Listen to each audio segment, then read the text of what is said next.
Hi, I'm Popescu. In this video, I'm going to talk about app detection rules from Intune and how you can set it up directly from PacKit. When you add an app in Intune, you come to the detection rule step. Here you have rule formats, which comes in two modes. First, let's explore manually configure detection rules. Here you have three rule types. MSI, which requires you to input the MSI product code, and you also have the option to have the MSI product version checked. Usually you select the equals operator to match the exact version. Next rule type, file.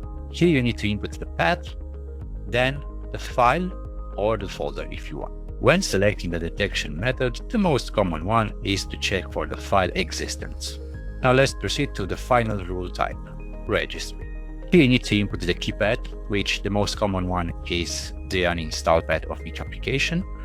Then the value name, usually it's display version, and then you can choose the detection method, value exist or string comparison if you want an exact match with the version you want.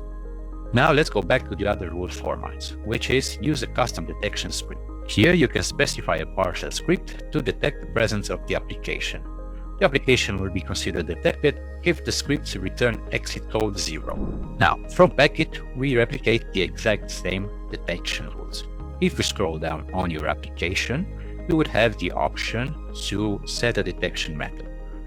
Let's choose manually configure detection rules.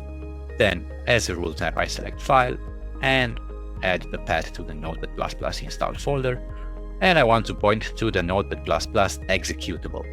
Once done, let's upload to Intune directly from PacKit.